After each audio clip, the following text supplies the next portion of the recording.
My name is Sam Penwell, and this is my Project 2 presentation. A quick introduction on the data.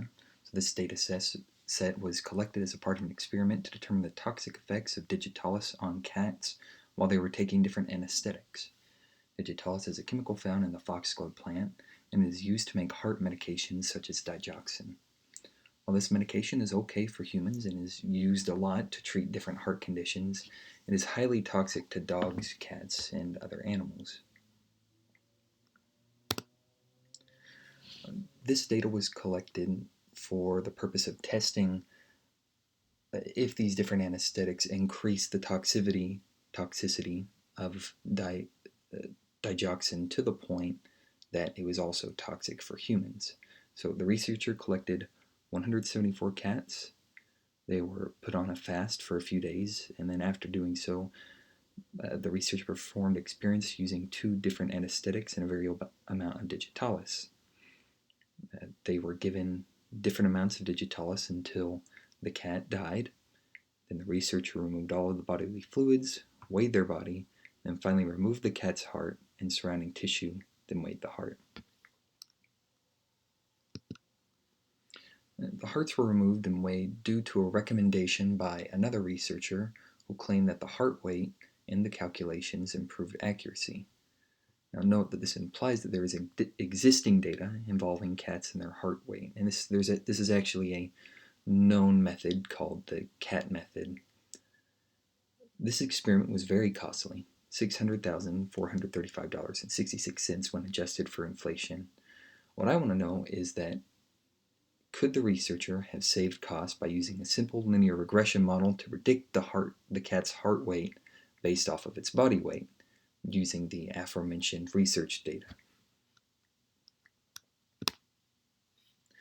Let's look at the assumptions that we need to make in order to use simple linear regression. First, we want to assume that the trend is linear. The additional assumptions we need to check can be summarized in the following formula. E sub I is distributed normally for 0 and sigma squared, where E sub I represents the error. Also, we need to keep in mind that the errors need to be independent. Well, let's start by taking a look at the linear trend of the data. As you can see, just by taking a superficial glance, it is linear. Looking at the blue trend line, appears to be pretty straight. Each red line above and below represents the confidence interval for which we expect the linear trend line could appear. So independence is one of the requirements for the error, and in order for this data to be independent, well, we need to look at how it was collected. And because this data was collected for a scientific experiment and used, published in a journal that was peer-reviewed, I think it's vital that each attempt was independent, and therefore I think it's a pretty safe assumption that the data is independent, that each data measure did not affect the measurement of any other measurement. Well, let's plot this normality and take a look at it graphically. The Shapiro-Wilks normality test gave us a p-value of 0.105, and we can look here that the trend line, or this line, it is very similar, going along with the line almost exactly. We have a couple outliers, but for the most part, and then looking at the graph, it's very obvious that it is normal as well. So getting into a bit more of the details of this, the Shapiro-Wilks test supports that this data is distributed normally. It also gives us a null hypothesis, H0, that the error is distributed normally with a p-value of 0.105, which is greater than 0.05. We cannot reject the null, and therefore we can assume that the data is distributed normally. Additionally, since N is 174 cats, which is obviously greater than 30, the central limit theorem states that the mean value of y is also distributed normally.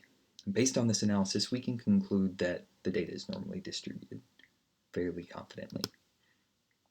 Let's take a look at the residuals versus the fitted values. And we can see here about the line y equals 0, that line, this red line here, it's very close about that. We do have a bit of a separation here, and that's likely caused to these outliers around this area, which we will discuss more in depth later in this presentation.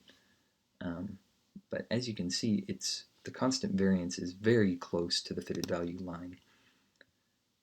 Again, the residuals are distributed almost constantly about the line y equals 0, and this again supports that the residuals are constant with e to the I is distributed normally for 0 and sigma squared.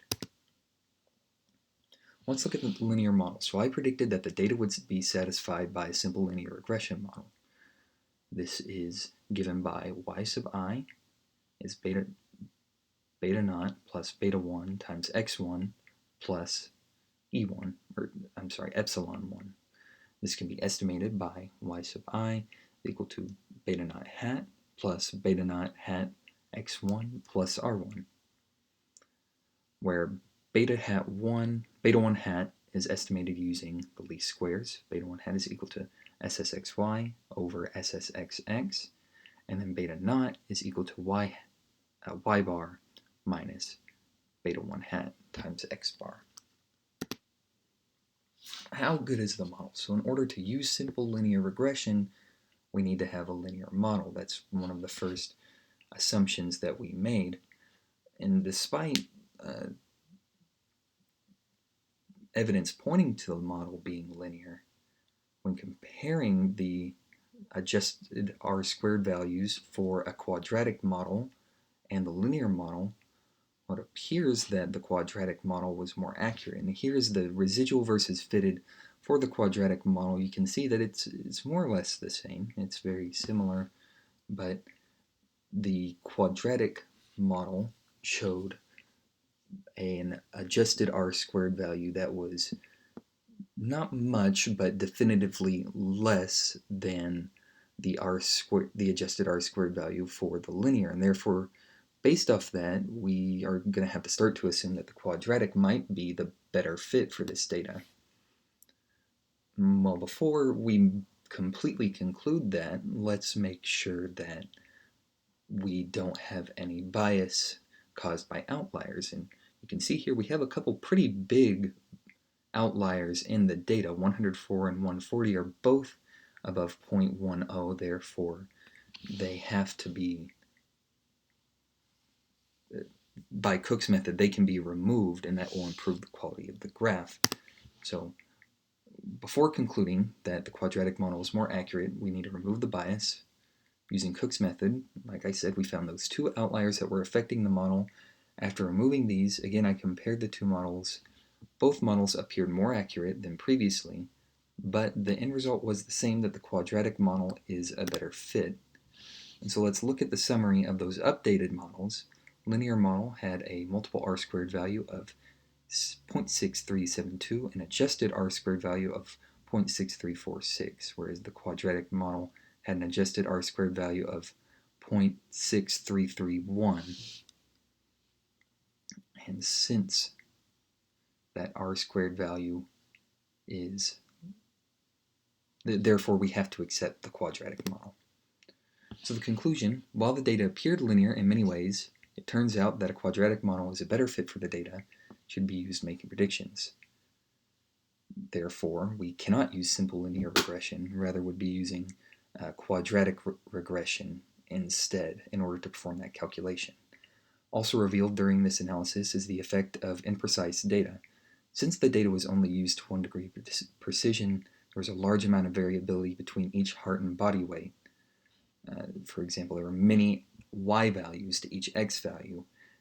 If the data was measured more precisely, the researcher could have used a quadratic regression to calculate the heart weight, saving money on the project. But as it is, I don't think I could recommend using a regression model whenever the data is not very precise. Thank you.